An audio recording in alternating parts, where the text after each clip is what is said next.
As I continue to share with you some of the ancestors and some of our civil rights leaders, I give you Maya Angelou, who passed on in May 28, 2014, ancestor.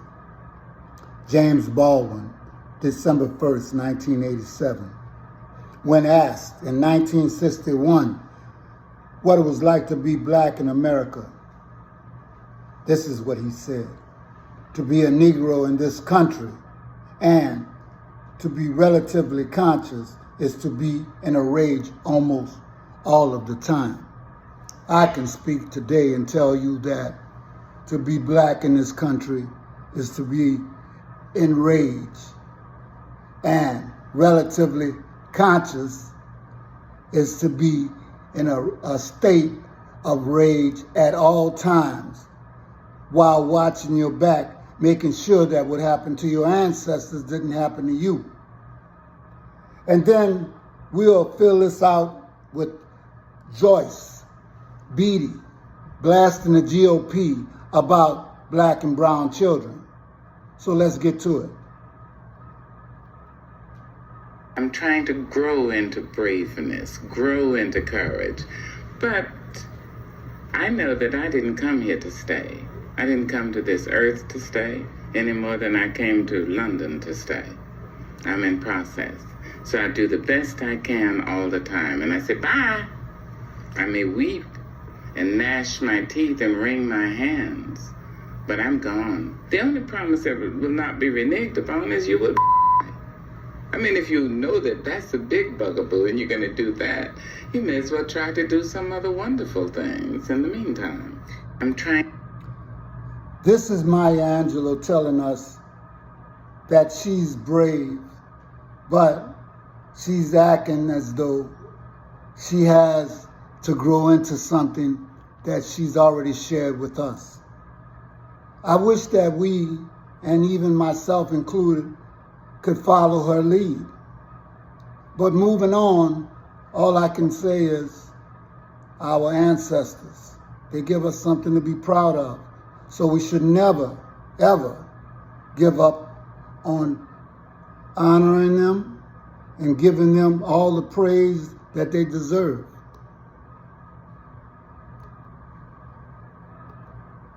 Every time I come into this committee, I'm gonna put you on notice. I don't care what the topic is. I'm gonna put your districts on notice. I'm gonna make this my commitment because I get a card here that says to me that we're gonna work on policies that will make our nation stronger. Well, this nation was built on slaves who gave their lives and built many of the buildings that they live in. This nation was built on women who breastfed your children and did other things. And you're gonna send me a card to say, make our nation stronger, and then stand here and take exception to putting diversity and equity and inclusion? Why would you be so afraid? It doesn't eliminate anyone. We're not picking people who aren't scholarly.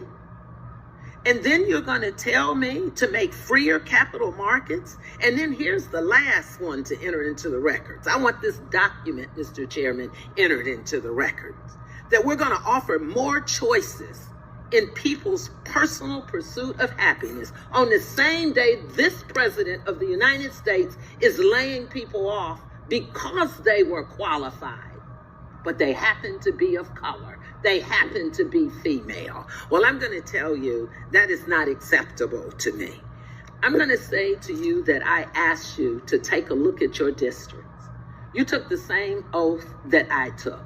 You took an oath of office to serve all of the people. We're not asking you to let someone keep their job because they're not qualified. If you look at the people who are in these jobs, they're being laid off. Some of these folks are making the difference in those departments. To give them lack of notice about their future and put this mark on their resume, how do they go look for another job and then explain? I did all this great stuff, but what am I supposed to say? But because my gender was what it is, I got removed. Look at this room and the people over here. You know, we got a vice president that got a black or brown wife. You know, so now when we look at talking about what we're standing for, I saw them little pretty brown black babies that they marched across here. So we're talking about our black and brown babies the same way. You are destroying the future of our children. It is genocide. What do you think? Drop your thoughts down below. Well, we already know that they're attempting genocide to a certain degree and have always done so. I don't know why we act like we're surprised at anything that I would say rich people, European people, and some people call them white, but it's actually white supremacy, okay?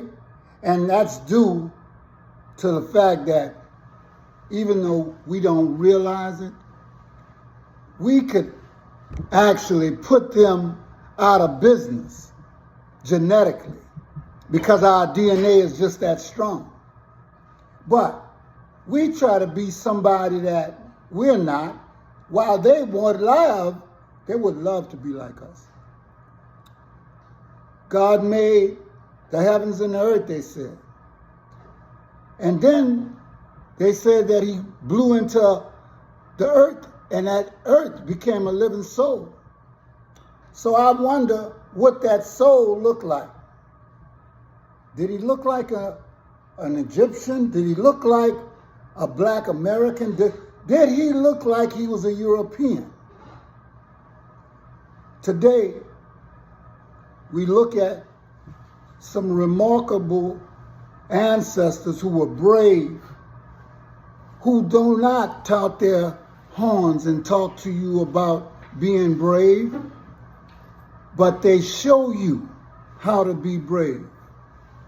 We have forgotten how to stand up for ourselves, and we need to remember our ancestors and how and what they did. And we'll close out with this.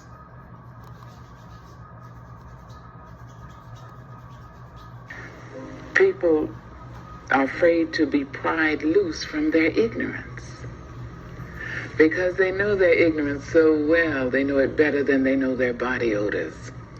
And if you say, come on, give up your ignorance, they get into that terrible position, terrifying position which Shakespeare talks about at the end of the soliloquy, Hamlet's soliloquy.